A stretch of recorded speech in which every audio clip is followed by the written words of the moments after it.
आपको noun and the case बताया गया है।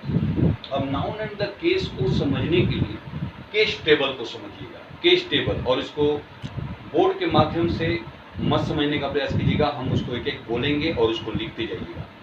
देखिए बच्चा, केस टेबल में आपको 1 2 3 4 4 मतलब ख्याल कीजिएगा 5 कॉलम आप लोगों को बनाना है। 5 कॉलम। पहला कॉलम में लिखिएगा nominative case, NOMINATIVE,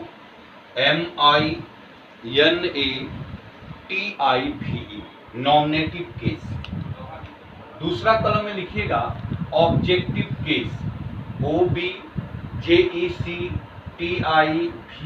objective case. तीसरा कॉलम में आप लोग लिखिएगा possessive case, possessive, POSSESSIVE, possessive case, CASE। इस कॉलम में 2 कॉलम बनाइएगा। पॉसेसिव केस में थोड़ा सा बड़ा कीजिएगा, इसमें 2 कॉलम होगा। एक कॉलम में, पॉसेसिव केस के एक कॉलम में होगा possessive adjective, possessive adjective, POSSESSIVE, possessive adjective, ADJECTIVE, possessive adjective. और पॉसेसिव एडजेक्टिव के दूसरे कॉलम में होगा possessive, POSSESSIVE, possessive pronoun, PRONOUN। और चौथा ये जो कॉलम होगा लास्ट वाला, उसमें लिखेगा reflexive case, reflexive, REFLEXIVE, reflexive case होता है। अब ख्याल कीजिए बच्चा, पहला नॉमिनेटिव केस में लिखिएगा आई लिखिए। उसका ऑब्जेक्टिव केस लिखिएगा मी, बोल रहे हैं आई का ऑब्जेक्टिव केस हो जाएगा मी।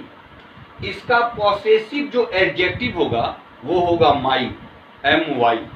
और उसका जो पॉसेसिव प्रोनाउन होगा वह होगा माइन, MINE। अब उसका जो रिफ्लेक्सिव केस होगा माई सेल्फ, MYSELF। अब आइए नॉमिनेटिव केस में फिर आ जाइए। दूसरा नॉमिनेटिव केस में दूसरा होगा WE। उसका जो ऑब्जेक्टिव केस होगा अस, US। उसका जो पॉसेसिव एडजेक्टिव होगा आवर, OUR। उसका जो पॉसेसिव प्रोनाउन होगा आवर्स, OURS हो जाएगा, OURS। और उसका जो रिफ्लेक्सिव केस होगा आवर सेल्फ्स, OURSELVES। चूंकि ये बहुवचन है, प्लूरल नंबर में है, इसलिए इसका होगा आवर सेल्फ्स। अब आ जाइए नॉमिनेटिव केस के तीसरे नंबर में होगा YOU। उसका ऑब्जेक्टिव केस भी यू होता है, YOU। इसका जो पॉसेसिव एडजेक्टिव होता है योर, YOUR। और उसका जो पॉसेसिव प्रोनाउन होता है योर्स, YOURS। और उसका जो रिफ्लेक्सिव केस होता है your self, your self, YOURSELF, your self. Post में लिखिएगा सिंगुलर, S लिखा हुआ है सिंगुलर। और इसका ही अब इसी में लिख लीजिएगा कॉमा करके yourselfs, YOURSELVES, yourselfs. ये हो जाएगा प्लूरल, PLURAL। अब आ जाइए नॉमिनेटिव केस में चौथा ही। इसका जो ऑब्जेक्टिव केस हो जाएगा हिम। इसका जो पॉसेसिव एडजेक्टिव होगा हिज। इसका जो पॉसेसिव प्रोनाउन होगा हिज। इसका जो रिफ्लेक्सिव केस होगा हिमसेल्फ, हिमसेल्फ। अब आ जाइए नॉमिनेटिव केस में सी। इसका जो ऑब्जेक्टिव केस होगा हर। इसका जो पॉसेसिव एडजेक्टिव होगा हर। इसका जो पॉसेसिव प्रोनाउन होगा हर्स, HERS। और इसका जो रिफ्लेक्सिव केस होगा हर सेल्फ। और फिर आ जाइए नॉमिनेटिव केस में इट, इट होगा। उसके बाद हो जाएगा इट का इट होता है ऑब्जेक्टिव केस। इसके बाद पॉसेसिव एडजेक्टिव होगा इट्स। पॉसेसिव प्रोनाउन इसका नहीं होता है, कट पिट कर दीजिएगा, नहीं होता है। और इसके बाद इसका रिफ्लेक्सिव केस होगा इटसेल्फ। अब आ जाइए नॉमिनेटिव केस के लास्ट में आइए दे, ख्याल कीजिएगा, सातवां दे। इसका जो ऑब्जेक्टिव केस होगा देम। इसका जो पॉसेसिव एडजेक्टिव होगा दियर, THEIR। इसका जो पॉसेसिव प्रोनाउंस होगा डियर्स, THEIRS। और इसका जो रिफ्लेक्सिव केस होगा देमसेल्व्स, THEMSELVES।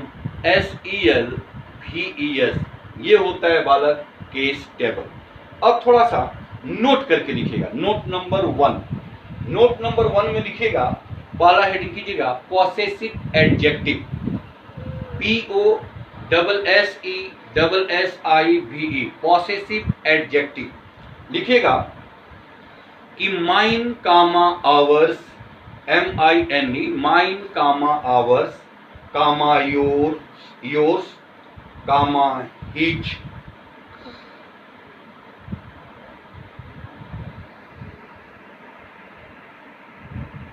सॉरी बालक, जो पॉसेसिव एडजेक्टिव जो हेडिंग करवाए थे उसको थोड़ा सा वहां से काट दीजिएगा।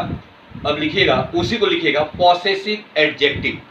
पॉसेसिव एडजेक्टिव को हेडिंग कर लीजिएगा और लिखिएगा उसमें my comma our comma his comma her comma its comma their, THEIR का प्रयोग नाउन के पहले होता है। यानी पॉसेसिव एडजेक्टिव का प्रयोग नाउन के पहले होता है, बिना नाउन का इसका प्रयोग नहीं होता है। ये ख्याल कीजिएगा। जैसे, ख्याल कीजिएगा, जैसे,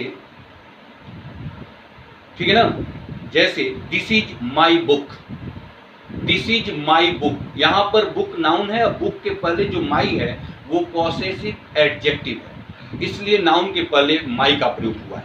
अब दूसरा हेडिंग कीजिएगा पॉसेसिव प्रोनाउन। हेडिंग करवाए हैं पॉसेसिव प्रोनाउन में लिखिएगा माइन कामा आवर्स कामा योर्स कामा हर्स इत्यादि का प्रयोग नाउन के पहले नहीं होता है, यानी इसका प्रयोग नाउन के बिना होता है। जैसे, ख्याल कीजिएगा, जैसे इसका प्रयोग हो जाएगा this book is mine, this book is mine. अब माइन के बाद नाउन का प्रयोग नहीं हुआ है, फुल स्टॉप करिएगा। अब इसके बाद कल पढ़ाएंगे नाउन एंड द नंबर। धन्यवाद।